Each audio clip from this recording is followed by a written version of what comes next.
This video is going to be a look at the Panthers' run defense, specifically against certain concepts. I got 20 plays packaged together here by concept. I tried to use some option plays early because the Ravens run a lot of option stuff where Lamar is reading the D end or reading an inside linebacker or something like that. The Falcons are the team who I guess some would say most resembles the Ravens' run game. It's not. It does not resemble the Ravens' run game, to be honest with you. There are certain elements that are similar, but I will on two of these plays that I show you, I'll explain some of the differences. This probably will be a long video. Continually try to make the content shorter, but it just doesn't happen. So we'll look at specific players, kind of like I did for the Saturday morning live stream video with the offense, looking at DJ Moore, Baker Mayfield, and Dante Foreman, who I believe is the guy that we got to really shut down. Somebody identified it in a comment earlier today. Dante Foreman is the guy in the run game for the Panthers. If we shut down the run game and we can run on them, then I think that's a clear path to victory for the Ravens. But before we do, talk about Burns and Shaq Thompson, and I really like the D tackle number 95, Derek Brown. He's a handful. Obviously, Jace Horn or J.C. Horn, however you say his name, the son of Joe Horn, is talented. This is not really going to be a video about him. I also really like number 49. I think it's Frankie Louvu. I think he went to Washington State, but I could be wrong. Might have been another school. Really good player, very versatile. But let's talk about the Panthers' defense real quick. So 24th in the league in points per game allowed, allowing like a little over 24 points per game. Unfortunately for them, in the last three, over 31 points per game allowed. Of course, the outlier there is the Bengals game, where the Bengals ran all over them, like 241 or 242 yards rushing. Also on the road, the Panthers give up 30 points per game. So both of those numbers, the last three and their road defense, don't bode well in terms of just looking at statistics. Now, we're going to look at the plays, and you have to keep this in mind. When I watch film of what people can do. Now, there's times where I'll say, hey, it doesn't look like this guy's going to win this matchup against Ronnie Stanley or against whoever. Yeah, that's reality in terms of analyzing the film, but I generally have always taken the perspective of what can someone do. And I mean, going back to even coaching high school and youth football, looking at film, like this is what this player can do well, and this is what we must try to stop. So also 27th in the league, I believe the Panthers are, in total rush yards allowed. Now, granted, they've played 10 games, so that the 27th in the league sounds quite bad. I think it's 139 rush yards allowed per game, I believe. Middle of the pack in terms of pass total yards, but they're also giving up 66% completion percentage, which sounds pretty high to me. I think that's like bottom 6 or 8 in the league in terms of completion percentage allowed. Again, this video is just really only going to focus on the run defense, but of course we know those things are related.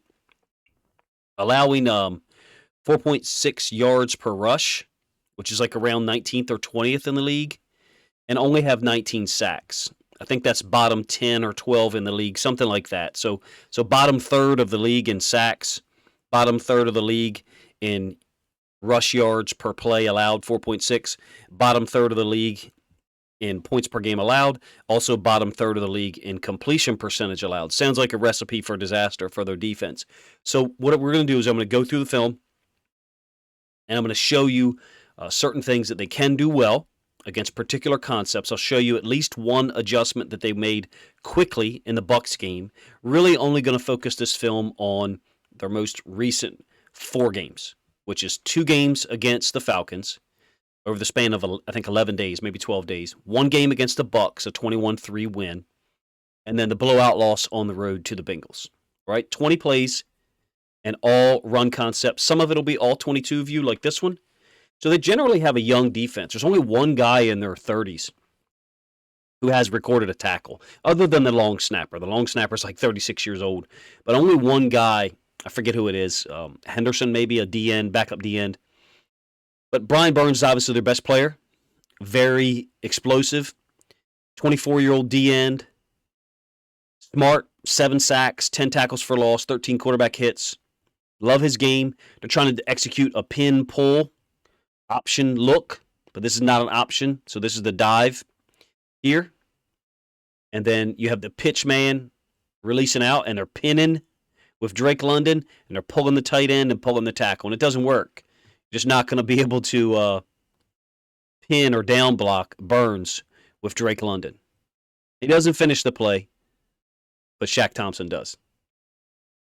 Pretty talented guy, 7 sacks this year, has a great pedigree as a pass rusher through, I think, 2 full seasons or now 2.5 seasons. Tough player. He will present problems. All right. Second guy is Derek Brown. I really like this player. Number 95, third-year D tackle. I think he's from Auburn. 48 tackles already this year as a D tackle through 10 games. I think that's pretty high, unless I've got my numbers wrong. This is an example of, I guess, what people would say is a similar concept to what the Ravens run. Some pistol option stuff. Look at 95. He's just relentless. Defeats the center's back block, destroys him, runs through the tailback, and then makes the tackle on the quarterback. That's an elite play. I'm not sure that this offense is really that similar. I do kind of like this play, to be honest with you, but I feel like the guy in motion, they should be snapping the ball now. They should be snapping the ball like Ricard does. Run and get him moving instead of having them square up. And then if they want to step this fullback away, fine. Fine. It looks like they've got 2 fullbacks on the field, or maybe one of those guys is classified as a tight end. Either way, great play by Derek Brown. He will present problems. He actually has 6 passes defensed as a D tackle this year, and I think 1 interception. All right, some of the ways that they maybe adjust to the option. You can see they've got a lot of guys in the box here. It's a pistol lion set. If you watched my formation video, it's lion. So they're in the pistol. Fullback is to the left, and the tailback is obviously behind the quarterback. They're going to force a give read with this strong safety who's rolled up. And then they're going to slam number 97 into the B gap and scrape exchange Shaq Thompson, number 7. You'll see a little bit. You'll see the all-22 here in a moment. I'm slowing this down intentionally. I'll just see it one more time. So 35 is forcing a give read. 97 is stemming into the B gap. And when that happens, it's a give read. 70 is just taking 97. He's washing him down. He's blocking him that way. So just washing him down. And 7 is just going to scrape exchange. 31 is going to get ISO blocked by the fullback. There's some real differences in how the Falcons run this, to be honest with you. The fullback is a little bit closer to the quarterback than ours, but he's more consistently close across multiple concepts, so that may be intentional. Still a gain of 4. All right, you'll get the all-22 view, and you'll see Shaq Thompson, who's the next guy I want to talk about. He was actually a part of the Panthers' 2015 Super Bowl team. I think he played quite well. I think he was like 6th on the team, 7th on the team in tackles that year, but I might be wrong on that. I may have looked at the stats wrong. So he's been in Carolina for a long time. Again, this is the same play I showed you before. He's got the scrape exchange. 97 is pinching B gap. 38's forcing the give, and there's Shaq Thompson running free to make the tackle. Oh, by the way, Derek Brown was involved in that too. He's right here, I believe. Burns with his hand in the ground. He does play standing up sometimes. He does play with his hand in the ground. Look at Brown's posture. Look at Brown here. Look at his back, like the angle of his back. He's not being dislodged like some of these other guys whose angle of their back is like up because they're kind of being stood up. Hopefully that makes sense. And I believe Brown's being doubled initially. Yeah, the guard and the center are both stepping to him. Just something that we've noticed before, like the really strong guys are able to anchor down and keep a nice angle in their back because they're not getting blown up, not getting pushed back. Shaq Thompson's a good player, 77 tackles for them, leads the team. They do try to be a little multiple, don't get me wrong. I think the Ravens are going to give them trouble with the option game. I'm not sure that some of the things they do are really applicable. This fullback is closer to the quarterback, and there's not going to be anyone on quarterback on the keep here. We'll run this back multiple times. Now, granted, it's only like a, 7-yard gain, maybe not even that, maybe 6.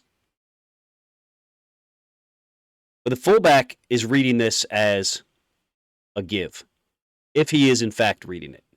As you see, he's approaching Burns, and he inserts to go block the front side inside linebacker inside of the DN, Burns. If he read this, he being the fullback, if he read this as a keep, he would loop outside of Burns. But Burns is kind of giving this gray read here. Half-man read. Not committing to the dive.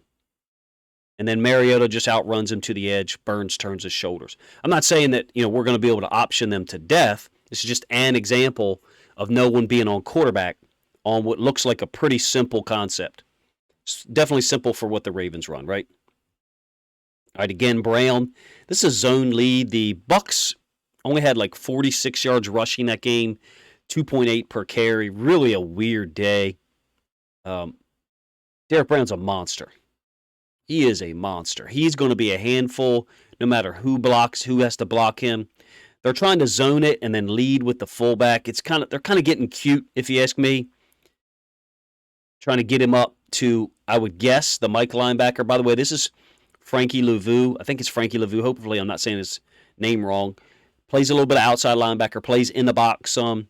Really a good player. I like him. Refusing to get blocked by Godwin, a wide receiver. I mean, just watch him knock Godwin, break his posture, get involved in a tackle. They have some pieces. If you're watching this, like, coach is really talking them up. Again, I focus on what people can do. This is a really weird front by the Panthers, to be honest with you, and a weird play by the Bucks. When I say weird front, I guess it looks to me like they got their tight front call messed up. You normally have a shade, a 5, and then a 4-eye. So either this nose is supposed to be on this side, A-gap, but even still, that would be a bare front. To me, this looks like a 4-eye. This looks like a 3. This looks like a shade 1. So it's a really weird front. This is Louvu playing against the tight end, and then this is Burns who's going to run upfield. This is one of the things I said about Burns about a month ago, and I think some people didn't like it, is that he kind of plays the pass first on the way to the run. Big run. Couple of things to say about it. When I first saw this, my first thought was there was no coordination between Burns and the strong safety on motion. So what I mean, talking about Burns and the safety. You get motion away. Godwin has motioned into the box, and then on the snap, he's gone here. This safety's not responsible for Godwin at this point. Looks like zone. Burns is running upfield. Maybe that's an inaccurate line. He's definitely running upfield and then trying to bend it underneath. He's running himself out of the play pretty much. What the Steelers would do is this, and they've done this to the Ravens consistently, and I'm interested in making this point to you guys. I'm interested in whether the Panthers and other teams do stuff like this moving forward. Motion away. They will allow this guy to attack upfield, they being the Steelers, and then they will blitz the strong safety. I forget the guy's name. Good player, underrated guy. 28, 29, something like that. Now, the Bucks have a mess. Their run game, everything was messed up about the Bucks this week. Just look at the running back and Brady. They're faking it the wrong way. Look at the running back taking a counter step to the left, and Brady. To me, it looks like the counter step should be to the right here. Brady's faking here, and then bringing it back and running. It wouldn't work out any different. It would probably still be a successful play. Just very rare to see Tom Brady involved in anything that's, not smooth and clean. All right, so this is not Derek Brown in here, I don't believe. And you can see the combo block is pretty effective. 60 is then going to work up to Shaq Thompson, close him off. Maybe you've got a hold, but it's a pretty big gain. I think a 14-yard gain. So I belabored that point a little bit, talking about the lack of adjustment to motion. We'll give the Panthers credit. Very next play, somewhat similar situation. You have Godwin who's going to motion across. Watch what they do with Burns and Shaq Thompson. They do the opposite of what I described. They don't blitz the safety or the linebacker inside. They stem Burns inside from a 5. So Burns is going to stem inside.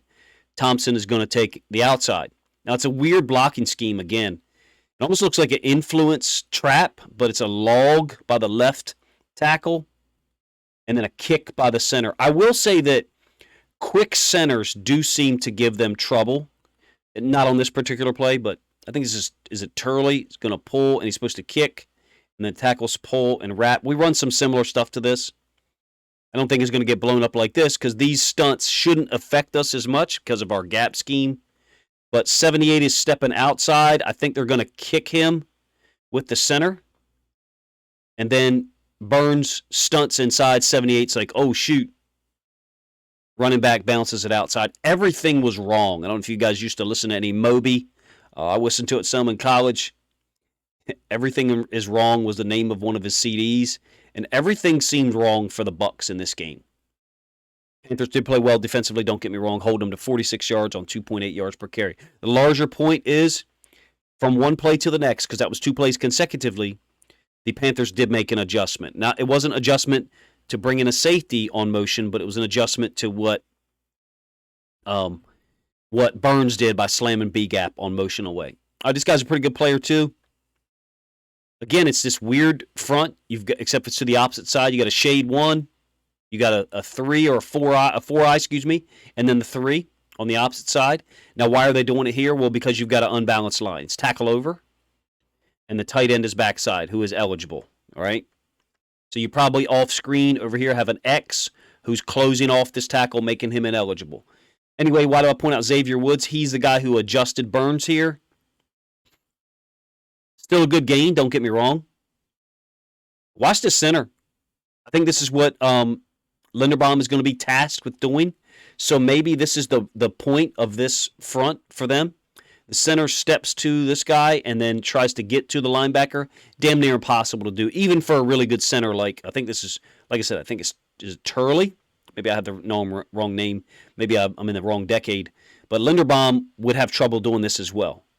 You want to probably, just try to scoop this guy with the backside guard and then work the center right up here so you can cut this guy off. Looks like it's damn near an illegal block to me. I don't know. Maybe the right guard's not intentionally trying to cut there. Maybe it's just the impact. For a moment there, I thought he went low while Turley blocked, which would be, 2 guys engaging him and 1 guy going low, which I think is illegal, at least in most levels of football. Still like a 5-yard gain. All right, Frankie Lavu, I hope I'm saying his name right. Solid player, man. Plays on the line of scrimmage, plays inside linebacker. Like his game, 6'3", 235, 238, something like that. So maybe some would say a little light to be playing on the edge. Athletic. Now, one point I want to make about Carolina, and not that the Ravens run a lot of this, but we do run it with the run action to our left, and then Lamar booting back out. Multiple plays in the last 4 weeks, I have seen no one on boot. Watch Burns on the backside here, 53. He's just running down the line for the run play now. Great for him. He gets involved in the play. I think he finishes it off. Lavu makes, and you will get the end zone angle. But no one on boot at all. Just running down the line, before the ball is even handed off. Perfect situation for us to run our play action under center with Lamar booting out to the right and throwing it to Demarcus Robinson on that little 8-10 yard out. End zone angle, same play, I think, if it'll show up. And there's Burns on the backside. It seemed, and this is consistent. This isn't just Burns. You can watch the move, too, that Lavu puts on the tight end. 49. Athletic. Very athletic. It looks like he's going to win with speed and athleticism as opposed to strength against tight ends and such. It'll be an interesting thing for him. If he's going to play a lot of edge, to be honest with you, we're going to leave him unblocked and we're going to kick him out. Meaning we're going to run our gap schemes. Someone's going to pull to kick him out, maybe Ricard. Is he going to have trouble with that? Possibly. He may try to swim and stuff like that. Our guys are well trained, though. When you generally try to swim the kick out block, our guys are just going to log you. All right, stretch stuff. They're not afraid to get into an 8-man front if need be. To me, this looks like either 21 personnel or 12 with a tight end and a fullback there, or 2 tight ends. So formation that I call Trey. Stretch to the backside. And again, Lavu, I think last week against the Falcons, had 12. It was a Thursday night game, so it was a long time ago. I think he had 12 tackles, 2 tackles for loss. Not sure that he deals well with, the physicality stuff. Well, let me rephrase that. He doesn't deal with the physicality stuff as well as he does when he's using it as his athleticism. I didn't say that accurately at first. I would say when he succeeds, it's against tight ends. It's generally using his athleticism. Again, no one on boot. Watch the backside safety. It looks like they're trying to slam Burns into the B gap, bring the backside safety, and he chases again. He's not running at an angle there where he would be able to veer off and sack the quarterback. He's running like he knows or suspects that the ball is going to be handed off, and he's trying to get a tackle for loss from behind. 5-yard gain.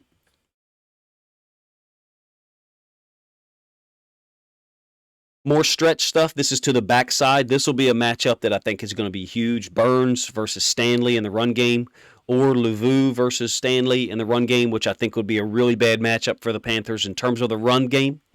I'm not sure who else they might have play on the edge. 97, who's the down D end, down here to the bottom side of the screen, in between the hashes. This is an easy reach. I don't think this represents how Burns plays all the time, but they cannot get reached like this. You cannot get reached to the boundary where you don't have the nickel force player. Let me put it to you that way, where you don't have an immediate force player. He's a talented guy, Brian Burns. If we had traded for him, we would have all been excited. Me, number one, okay? Very talented guy, not running him down.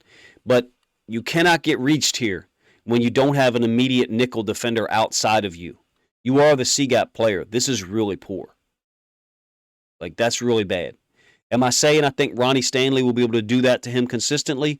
No, I think he's a pretty good player. You're probably going to get some really good reps out of him, and maybe 2 or 3 reps like that during the course of the game. Something else to mention, just like everybody else with the backside X, they're bringing him down onto the safety and leaving this corner unblocked, making that corner be forced to tackle to the boundary. Cool scheme. Shaq Thompson unable to scrape exchange it because it wasn't by design. Burns not supposed to get reached there. All right. How do you deal with some of these guys? How do you deal with 95, who's a talented guy? Well, you combo him. You do what everybody does nowadays, right? You just combo him. The Bengals went 11 personnel. Joe Mixon ran all over him. I think he had 4 rushing touchdowns, 1 receiving touchdown. They had 241 or 242 yards overall rushing. Look at the combo block you're getting from the right guard and the center. 5 or 6 yard run. Actually, 7-yard run, and Joe Mixon scored on the very next play. So you get combo block, and then the guard's going to work up to, I think, number 7.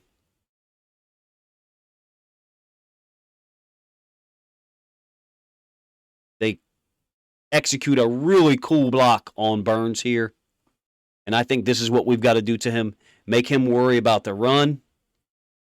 Look at 71. 71 makes him think he's going to do something with him, just touching him, then moves up, and you have the tight end Hurst cutting Burns out.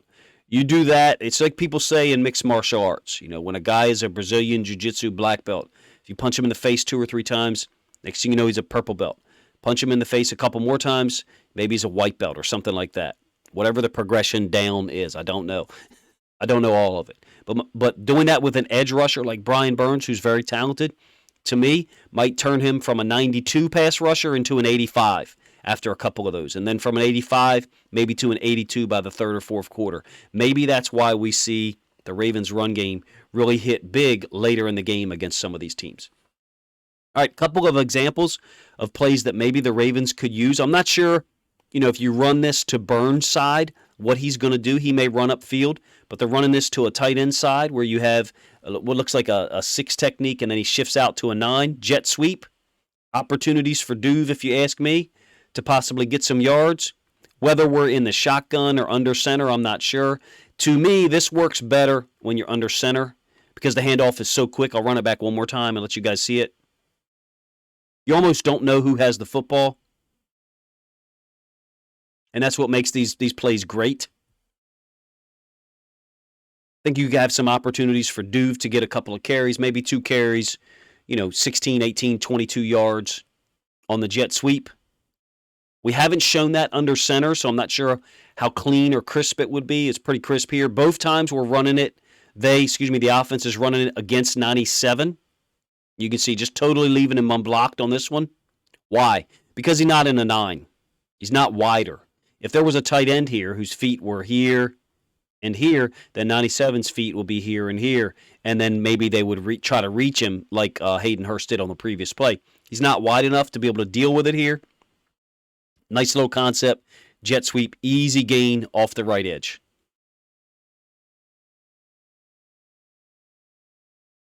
All right, this is one of the things I think the Ravens can do really well.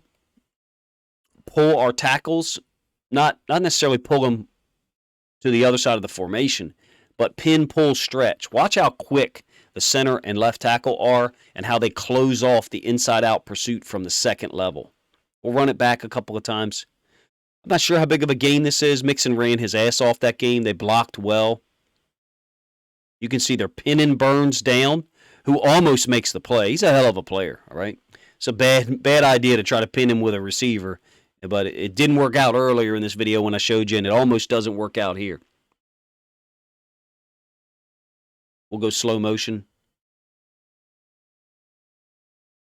There's the center closing off the backside safety.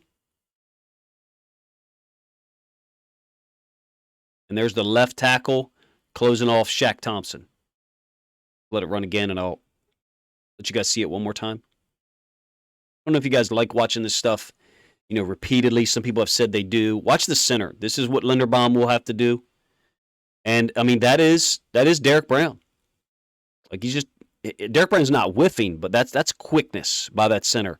And Linderbaum's going to have to do that. This might be one of the things that we have to do against Brown, against Burns.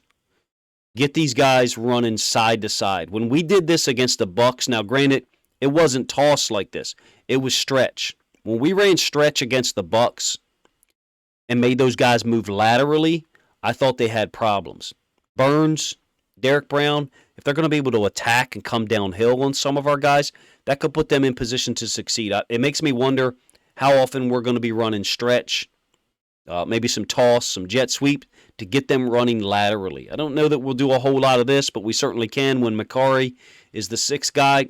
Jumbo, meaning a 6th offensive lineman on the field, and certainly we are going to have 2 tight ends on the field often. We do it a lot, but we have multiple versions of our 12 and 22 personnel, and that's one of the issues with dealing with this Ravens offense right now, why I say that it's multiple, even in our 22 personnel. Let's do it this way. Let's say Andrews doesn't play tomorrow, which I kind of hope he does not. 22 personnel tomorrow with Oliver and maybe Charlie Kolar, or Oliver and Boyle, means one thing. 22 personnel with Oliver and Likely on the field is a vastly different thing. When he returns, Andrews just makes it even more dangerous, if you ask me. 22 personnel with Andrews and Oliver could be any number of formations. 22 personnel with Andrews and Likely obviously is probably a pass formation. I don't know how much of this we'll get into, but you can see that some of these guys are, that's Frankie Lavu, and he's a hell of a football player. I'd love to have him on our team. And maybe I'm wrong. Maybe that's not him. If it is, then, call me out on it. But these guys are not dealing well with some of these gap and down concepts. And then they're pulling 2 linemen, the tackle and the guard, out on the edge. And this one's almost a house call.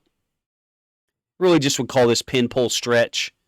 We have stretch in outside zone. We don't really run it from a pin, pull perspective.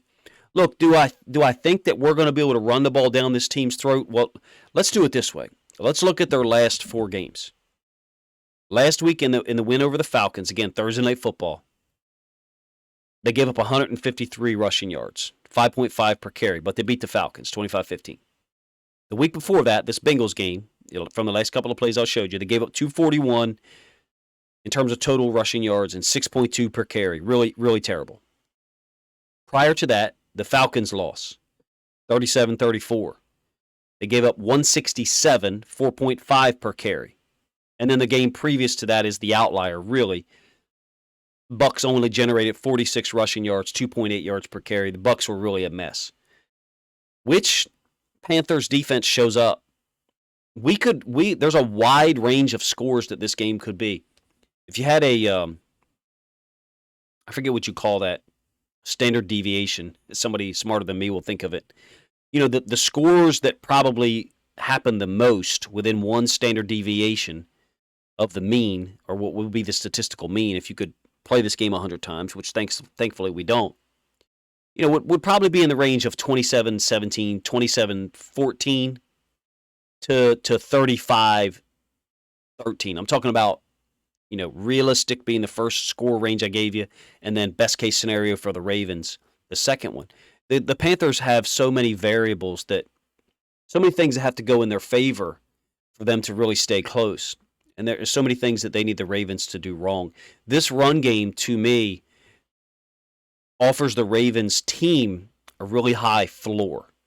And I think that's one of the things that is forgotten a little bit about the run game, because we can use the zone scheme, the option, gap stuff.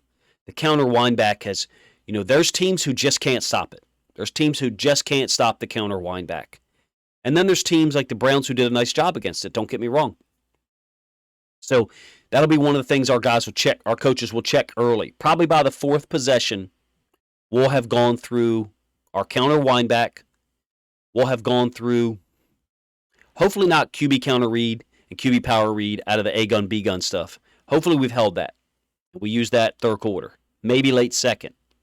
The beautiful thing about that, and I need to do a video with it, is if it's late second quarter or even late game, guys, and we need to get a score, think of the Bengals game. Correct me if I'm wrong. The big play there on our game-winning field goal drive was a QB power read by Lamar. You can say, well, that's kind of silly. If it's minute 30 left and you got to get a field goal and you're on your own 30-yard line, you would run the ball? Yeah. Yeah, you would. Because they're probably in a too-high safety look, probably in a light box, and we're probably going to get a give read. A keep read by Lamar on QB power read. 10, 12, 14 yards easy.